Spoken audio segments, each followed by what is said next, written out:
All right, welcome back to the channel, ladies and gentlemen. Remember to like, share, and subscribe. Share as much as possible. Share with your classmates, right? Share with your friends that you know from other schools who are doing social studies in CSEC, because this video is going to be very informative. My aim is to get as much persons as possible to actually get a grade 1 in social studies. Seeing that they are only going to be giving you guys a multiple choice test in conjunction with your SBA grade, right? So I want you to maximize your potential as much as possible. So don't keep this video to yourself. Share it on your Facebook, share it on your WhatsApp, share it on your Instagram, share it on your Snapchat, right? Share it on your TikTok. Share and subscribe as much as possible. All right, so we are going to continue starting from question 30, because the last video we ended at question 29. All right, so let me start to share the screen right now so that we can begin. All right, great.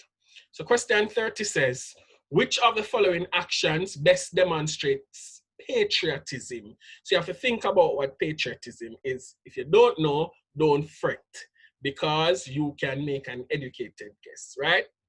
So patriotism now is love, devotion, and dedication for your country. So we establish what that means. So A says working at full capacity.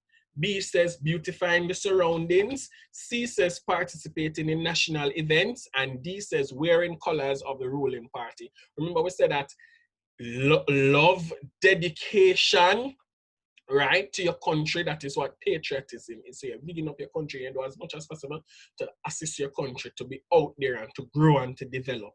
Good, so we can eliminate working at full capacity. We can eliminate wearing colors of the ruling party. So we are down to 2 answers. Beautifying your surroundings can be considered as a part of patriotism, you know, but remember that we are looking for the best possible answer, because if you beautify your home garden, that's not really an act of patriotism because you're doing it for your own self. But if you're participating in national events that is out there to make the country look good or to celebrate aspects of the culture of your country, then that now is an act of patriotism. So the answer for question 30 is C, participating in national events. Items 31 to 32 now refer to the following table, which shows the population figures of 4 countries. So whenever you see this, you have to study the table as carefully as possible, right? Because you don't want to make any error, because one error, you're going to get all the answers incorrect if you make an error when you're studying the table, right? So pay attention. So country 1 has an area of 750 kilometers square and 7,000 persons in the population. Country 2 has 100 kilometer square, 150,000 persons in the population. Country 3 has 300 kilometers square and 100,000 persons in the population. Country 4 has 25,000 kilometers square and 150,000 persons within the population. How do we get population density now? You divide the population by the area, and whatever you get is the population density. All right? So for country 1, the population density is 93. For country 2, the population density is 1,500. For country 3, the population density is 333. For country 4, the population density is 6. So now, which country has the highest population density, right? Country 2 has the highest population density at 1,500. Which country has the lowest population density at number 32? The country with the lowest population density is country 4, that is D for 32. I hope you're following so far. If not, you can always rewind the video and listen in again. If you have any questions or comments, comment down below. Question 33 says, the term labor force is best defined as all the persons who are, ready? A, under the age of retirement from work. B, qualified to work and are currently employed. C, qualified to work and are currently seeking employment. Or D, employed and unemployed, qualified, willing and able to work. So the labor force we're looking for is the best answer for the labor force. A says under the age of retirement from work. right? That cannot be the answer, because remember, we're looking for labor force. A child who is 2 or 4 is under the retirement age. That person wouldn't be a part of the labor force because that person is not able yet to actually seek employment. So A, we eliminate A. B says qualified to work and are currently employed, right? So what about those who are qualified to work and are unemployed? Aren't they a part of the labor force as well? Yes, they are. So we eliminate B. C says qualified to work and are currently seeking employment. So what about those who are qualified to work and are already employed? Aren't they a part of the labor force too? So we eliminate C. So thus far, we would have eliminated A, B, and C. So we are left with only one answer, which is employed and unemployed, qualified, willing, and able to work. So that is the labor force. Item 34 now refer to the following graph. So you have to study the graph carefully. So it is showing you the birth rate, right, for a country in terms of males and females, right? So the broken lines represent the female and the unbroken line represents the male. So study that and the years that they have been calculating these birth rate, right? So number 34 says, from the data given in the graph, it can be concluded that A, male birth rate has always been lower than the female birth rate. No, that is not correct, because we see between the period of 1965 to about 1969 or 1970, the male birth rate has been higher, right? So we eliminate A already. B says female birth rate increased steadily between 1960 and 1990. That's not correct, because if we see in the middle between 1970 and 1975, there's a high peak. So it rose, right? It rose up high. So that's not steady. So C says female birth rate reached its highest level around the mid-1970s.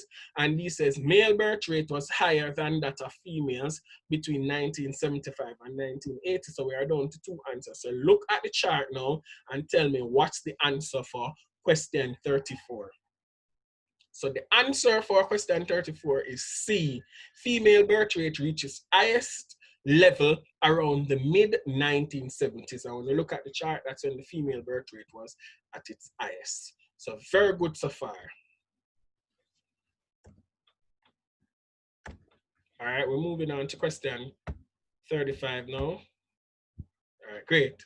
So question 35 says, which of the following contribute directly to a fall in the infant mortality rate? What contributes directly to the fall in infant mortality rate? I says improved nutrition. 2 says vaccination against diseases. And 3 says development of high income housing, right? So out of those suggested answers, you are going to select a combination of 2, all right? So the answer there is improved nutrition and vaccination against diseases. So the answer for number 35 is A, 1 and 2 only. 36 now says, a country's population increase is calculated by finding the A, specific fertility rate, B, positive net migration, C, difference between birth rate and death rate, or D, sum of the natural increase and net migration. So the answer for 36 is C, difference between birth rate and death rate. Number 37, the concepts of push and pull factors are associated with 37 now. A says migration of people, B, unemployment patterns, C, development of resources, D, pollution of the environment. The answer for 37 is A, migration of people. And one thing I must warn you against, students, is for 37, a lot of you might have realized that A was the correct answer from the get-go, right? What some students will do is that them just see A and just shade in A or circle A and move on and don't even bother to read the rest of the responses, right? Remember, sometimes, multiple choice can be tricky. I don't like to use that word, but I'm just being real, right? Sometimes the answers can be close. So you might see a word or a term in an answer and it rings a bell and just go and circle it. You don't read the rest of the responses. But you are to read all the responses, because the aim of the multiple choice is to select the best possible answer, right? Number 38 now says, an example of intra-regional migration is the movement of people from. So we know that the prefix intra means within, right? And region means within your own geographic area, right? So we're using context clues to understand what the question is actually asking, because we're maximizing potential here. So 38 says an example of intra-regional migration is the movement of people from A, Jamaica to the United States, B, the United States to Montserrat, C, Anguilla to the United Kingdom, and D, Trinidad and Tobago to St. Lucia. The answer for 38 is Trinidad and Tobago to St. Lucia, D as in dog, right? Let's look at why A, B, and C couldn't be correct, right? Jamaica to the United States wouldn't be intra-regional migration. That would be international migration, right? Because Jamaica and United States are on two different, they are in two different geographic regions, right? Jamaica is in the Caribbean, United States is in North America.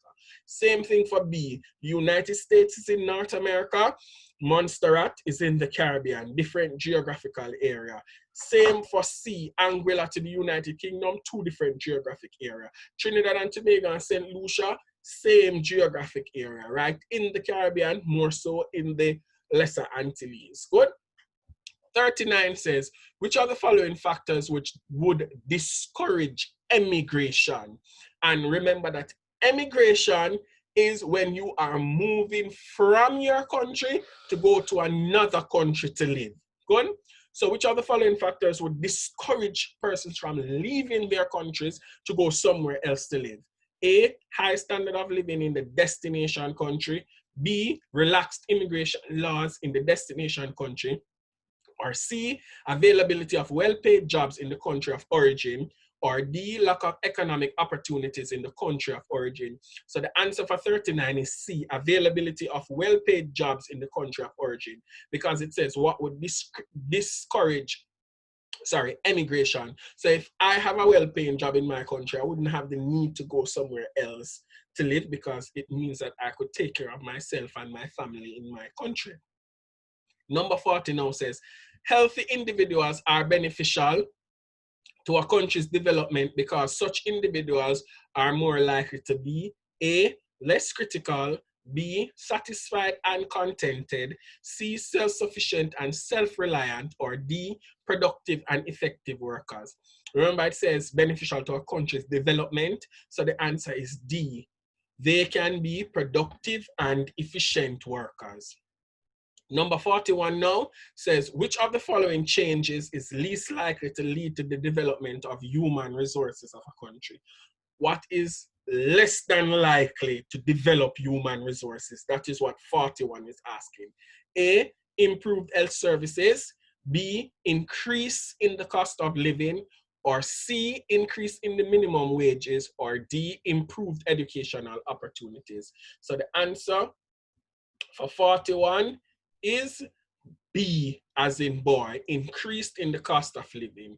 That is least likely to lead to the development of human resources, because if cost of living is high, persons are not going to be able to develop themselves, because all of the money they have to spend on like food and clothes and like utilities and rent or mortgage, or so they're probably not gonna have enough money to go back to school or to send their kids to what we call quote unquote good school, or to send them to college.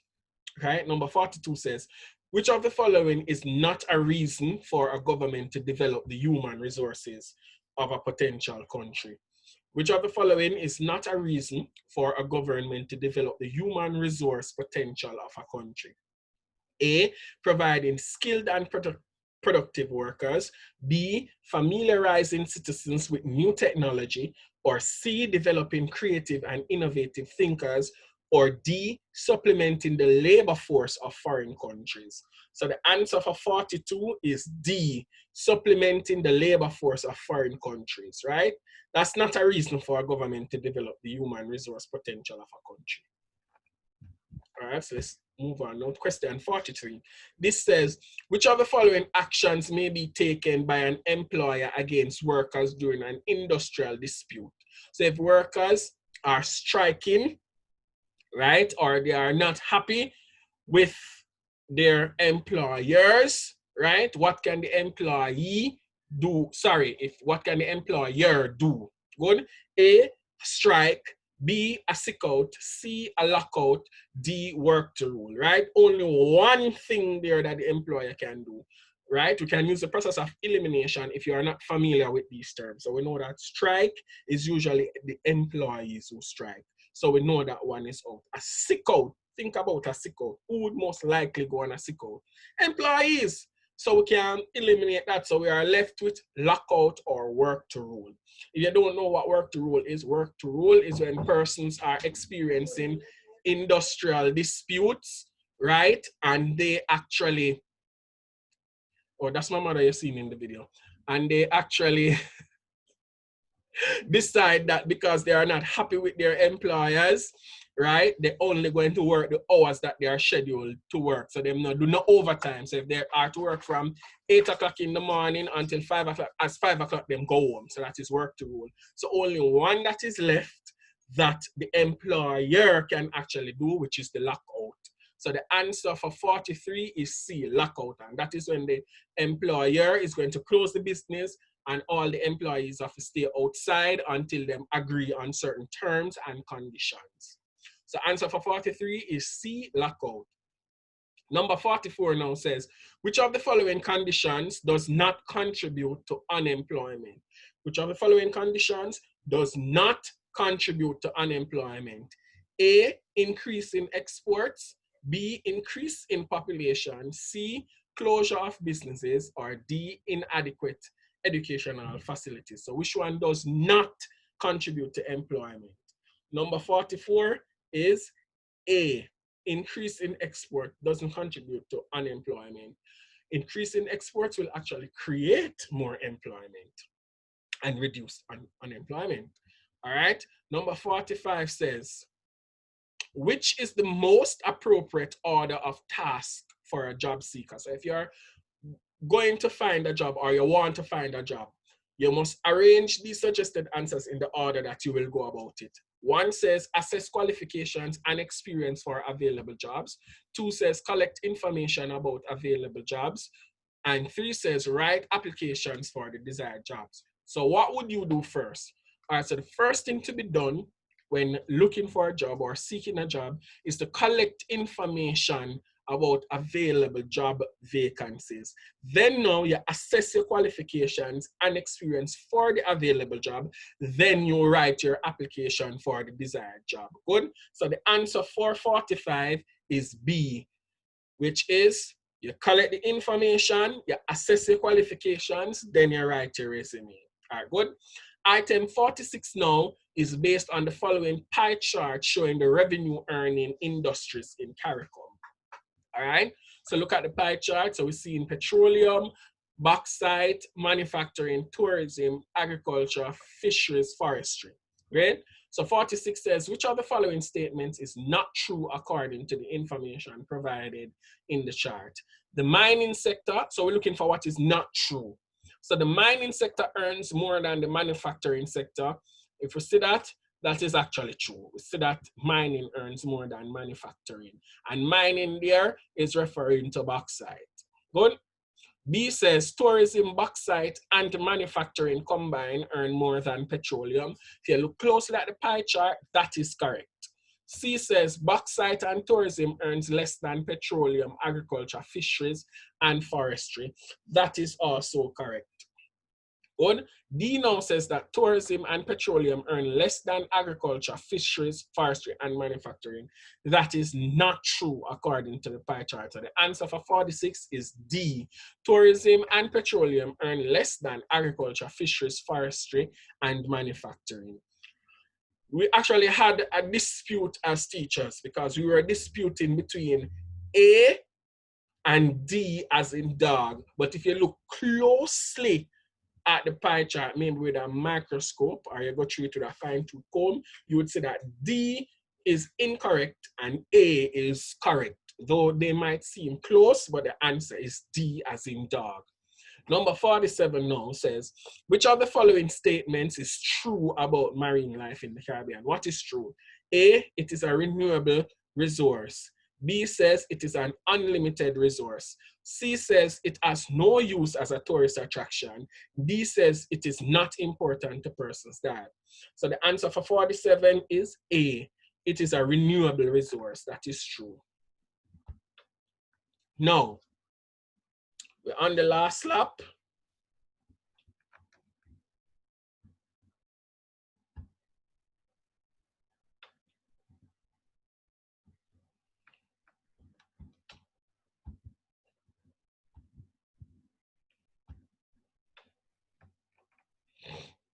We are on the last lap right here. All right. Let me pause this a little bit because I'm actually missing 49 thereabout.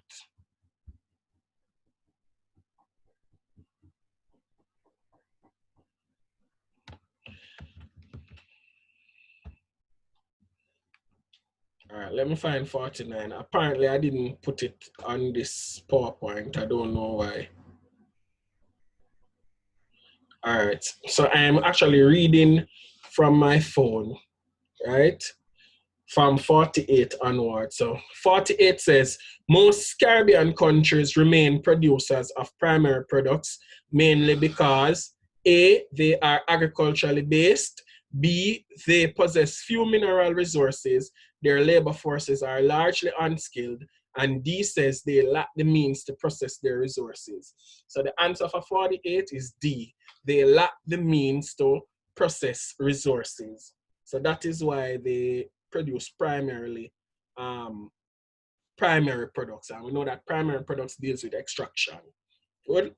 49 says, which of the following methods of fishing is most damaging to the ecosystem? A, setting of fish pots. B, the use of dynamite. C, trawling the seas and oceans. D, the dropping of signs and nets. So we know that automatically the most damaging fishing method is the use of dynamite. So the answer for 49 is B, the use of dynamite. Number 50 says, renewable physical resources may provide energy in the Caribbean for years to come. One example of a renewable physical resource is, notice how they say renewable and physical. So it must be renewable and must be something that you can touch. All right, good. So A, coal, B, wood, C, petroleum, or D, natural gas. Good. So we know that coal and petroleum are non-renewable. So we eliminate those. So we are done with wood and natural gas. But because the question asks for a renewable physical resource, right?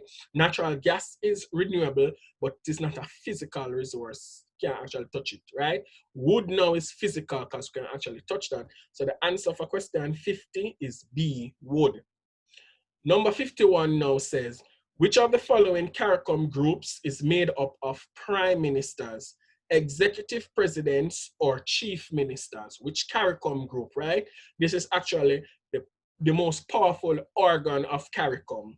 Is it A, the Secretariat, B, Common Market Council, C, Standing Committee of Ministers, or D, Heads of Government Conference? So the most powerful organ of CARICOM is D, Heads of Government Conference, for number 51.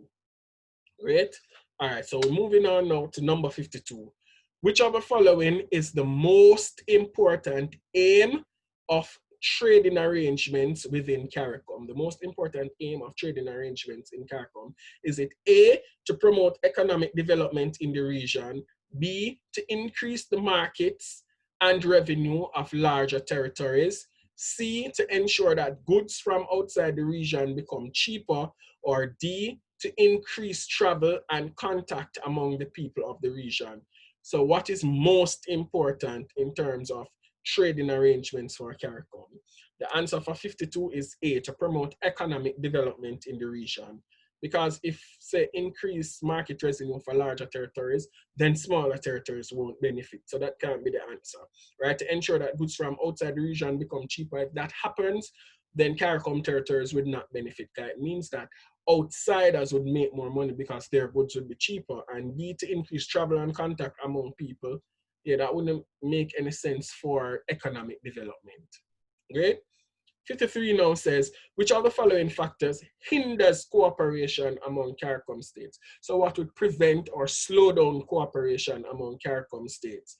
Is it A, common economic policies, B, the challenge of globalization, C, competition for foreign capital, or D, difference in cultural traditions?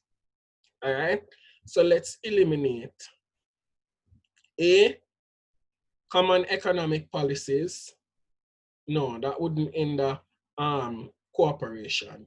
The challenge of globalization, right? That wouldn't hinder CARICOM cooperation, you know, that would make them want to cooperate because everybody's feeling the pinch from globalization, right?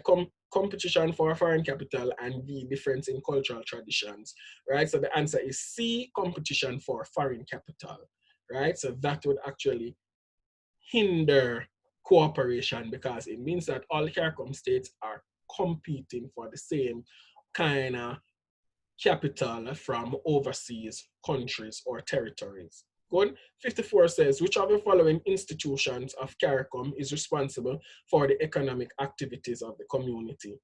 A, Common Market Council, B, Standing Committee of Ministers, C, Heads of Government Conference, or D, Conference of Agricultural Ministers. So the answer for 54 is actually A, Common Market Council. Please do some reading on your own on what is Common Market Council. Number 55 says, if a CARICOM country imposes restrictions on CARICOM products, which of the following provisions of the treaty is being violated? Is it A, rule of origin, B, liberalization of trade, C, special regime of LDCs, or D, common external tariff? So what is being violated here for number 55 is B, liberalization of trade. And we know that liberal means freedom, right? Great. All right, let's turn back to the screen now. So number 56 says, which of the following factors is intended to promote trade among CARICOM members? A, variety of currencies by CARICOM countries. B, removal of duties on regional goods and services. C, importation of low-cost goods from countries outside the region.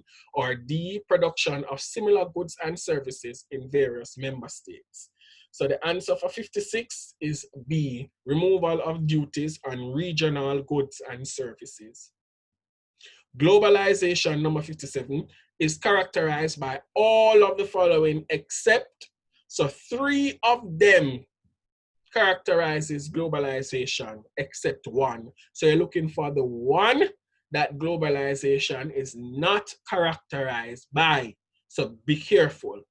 So A says migration of skilled labor, B, establishment of trade links around the world, C, creation of jobs as a result of foreign investment, or D, use of low levels of technology in the production of goods. So the odd one out for number 57 is D, the use of low levels of technology in the production of goods, because if low level technology is used, that means production is going to be low and not high. Good. 58 says, which of the following is the main reason for trade conflicts which sometimes arise among CARICOM countries? A, lack of natural resources in many of the islands. B, low level of industrial development in each territory. Or C, reluctance on the part of some governments to permit freedom of movement. Or is it D, competition for markets when several countries manufacture identical products? So the answer for 58 is D, competition for markets when several countries manufacture identical products. That is a problem that we're having in the Caribbean because a lot of the islands produce the same thing. For example, banana chips. We have a variety of banana chips on our local markets. So item 59 refers to the following statement. CARICOM countries need to pool their skilled human resources. 59 says the most likely result of such action, that is if CARICOM countries pool their skilled human resources, what will be the most likely action? Is it A, a speeding up of the state a speeding up of the rate of brain drain. B, a reduction in the need for foreign experts. C, a reduction in workers' wages and salaries. Or D, an increase in the spending of foreign exchange. So the answer for number 59 is B, a reduction in the need for foreign experts. If the human resources are poor, wouldn't need so many foreign experts to come in, because we can select those experts from within the Caribbean to fill those vacancies. So the final question now is question 60. Economic integration as part of CARICOM's main objectives aims primarily at A, rationalizing CARICOM's existing tariffs. B, limiting outside access to CARICOM products. C, accelerating development in CARICOM countries. Or D, reducing the debt owned by CARICOM member states. So the answer for 60, the final question, is C, accelerating development in CARICOM countries. Ladies and gentlemen, please remember to like, share, and subscribe. Subscribe. Share with friends, classmates, family, all over the Caribbean. Share. All right. So I hope today's video was helpful. I actually watched to the end to watch all 60 questions. Thank you for tuning in, and I'll be back with another set of multiple choice items. I don't know when yet, but I'll be back. All right. Thank you again. Remember to like, share, and subscribe.